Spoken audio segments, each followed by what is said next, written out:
was Michael's friendship and support that helped him beat the cancer. They've remained close friends ever since. When you stay here, do you stay in the house? Does Michael let you enjoy the whole premises? There was one night I stood in here, I asked him if I could stay in his bedroom. And he let me stay in the bedroom. And I was like, Michael, you can sleep on the bed. And he was like, no, you sleep on the bed, sleep on the bed. We're like, no, you sleep on the bed. And then he finally said, okay, if you love me, you sleep on the bed. I was like, oh, man. And so I finally slept on the bed. But it was fun that night. I slept on the floor. I wasn't sleeping bag? No, he packed the whole vest of blankets up the floor. What? But Michael, you know, you're a 44-year-old man now. What do you get out of this? What do you get out of this? He's 4. Yeah, I'm 4. I love, I feel, see, I think what they get from me, I get from them. I've said it many times, my greatest inspiration comes from kids. Every song I write, every dance I do, all the poetry I write, is all inspired from that level of innocence, that consciousness of purity. And children have that. I see God in the face of children. And, man, I just love being around that all the time. Are you guys still staying up late? Sometimes I call your house so late. Oh, yeah. But you tell me to call late. We did, that was When one time. people hear that children from other families have come and they've stayed in your house, they've stayed in your bedroom. Well, very few. But, you know, some have. And they say, is that really appropriate for a man, a grown man, to be doing that? How do you respond to that? I feel sorry for them because that's judging someone who wants to really help people. Why can't you share your bed? The most loving thing to do is to share your bed with someone. You know? You really think that? Yeah, of course. You're taking the position that you use every single night that you go into. You sleep, and you're sharing it with another. You said you can have my bed if you want. Sleep in it. I'll sleep on the floor. You can. It's yours. Always give the best to the company, you know?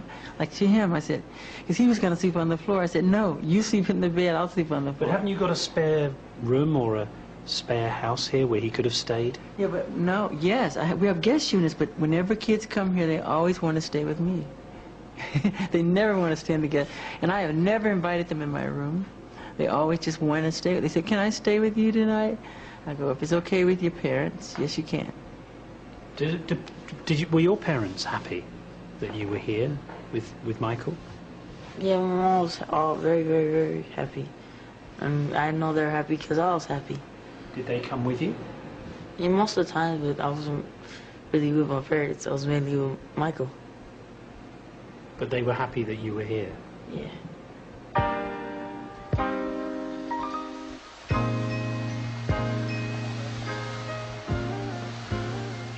I felt very uneasy after this conversation. I knew I had to confront Jackson about what I thought was an obsession with children. It just couldn't be avoided. Early in the new year, Jackson agreed to what would be our final meeting, this time in Miami, Florida. There were unanswered questions, lots of them, areas of his life about which I felt he'd been less than honest. His face, his denials about plastic surgery, his relationship with Blanket's mother, and of course, I also wanted to return to the Neverland sleepovers. Confronting him wouldn't be easy, but now it had to happen. Makes it all so very As we prepared for the interview, the atmosphere was unusually tense. This time, Jackson had flown in his own lighting expert. Maybe there was a reason for that. Cosmetic surgery was to be the focus of some difficult questions. When we were talking some time ago, you talked about how when you went through adolescence, you had a terrible time. Yeah. And in fact, I had a look at some pictures of you during that period. And you did have a lot of spots. Yeah. Yeah.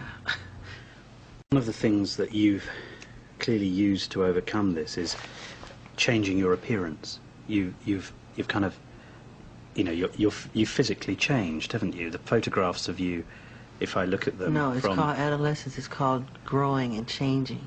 Yeah, but even the shape of your face has changed. No, it has not. I've had no plastic surgery on my face, just my nose. It helped me breathe better so I can hit higher notes. But are you, Michael, are you honestly saying that you've only ever had one operation? 2. You've had 2? As I can remember. Yeah, just 2. But if I look at some of the photographs of you in your adolescence... Yeah, I changed. People change. But even after, when you did the Thriller album, your lips are very different now to what they were then. But they do look different. No, sorry. You don't think lips. so? Nope. But you know, on a serious point, in some ways I can understand it, because... I'm happy with my lips. No, but no, forget the lips, but specifically, but... And everybody in Hollywood get plastic surgery. Plastic surgery wasn't invented for Michael Jackson. No, I'm not suggesting it was Everybody invented gets for it. Michael Jackson, but what I'm saying is, sometimes people go too far. Sometimes, if they've got a lot of money, and they have an opportunity, sometimes they can think, oh, I'll do things, especially given your childhood. I mean, while we've talked, I've begun to understand how difficult that was for you, how unhappy you were as a child. Yeah. As an adolescent, how unhappy you were about your appearance. You told me in Neverland that your father used to insult you. You told me in Las Vegas your father used to talk about your nose. Yeah. So I can understand why you wanted to change your appearance. Yeah. It makes sense. Yeah. I wouldn't want... Just that, though, not the whole face, just the nose. They try to say, why do you keep changing it? It's not true. It's just the nose, you know? Even though the shape of the face is different. Because I've changed. How have you changed? I was a little kid. I'm talking about pictures of you in your 20s.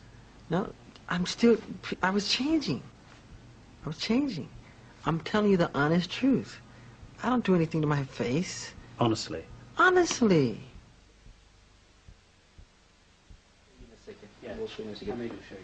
We broke off, but not for long.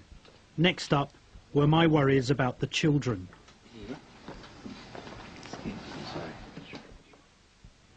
When I was talking to Prince one day, he said to me that he didn't have a mother.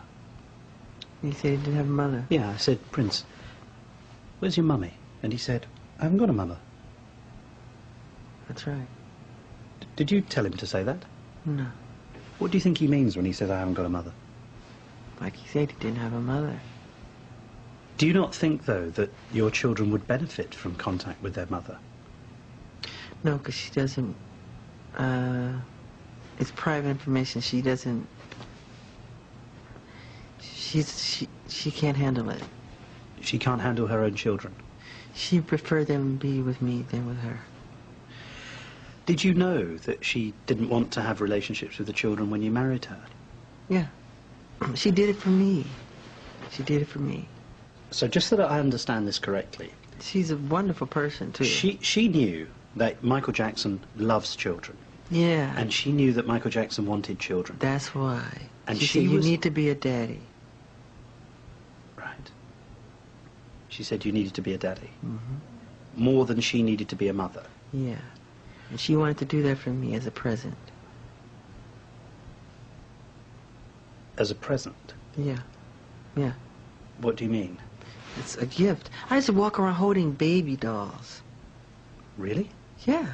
Because I wanted children so badly. What you've just said is that your wife gave you 2 children as a present because she knew you wanted to be a father. Yeah, that's a lovely gesture. Well, it's an incredible gesture. Yeah, there are surrogate mothers who do that every day.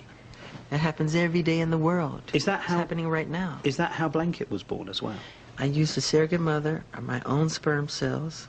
I had my own sperm cells and my other 2 children. They're all my children, but I used a surrogate mother. And she doesn't know me, I don't know her. And that's how it was born. How did you select the mother, out of interest? It didn't matter to me, as long as she was healthy. I didn't care what race. I said, as long as she's healthy and she doesn't have her vision's good and her intellect. I want to know how intelligent she is. Would you have had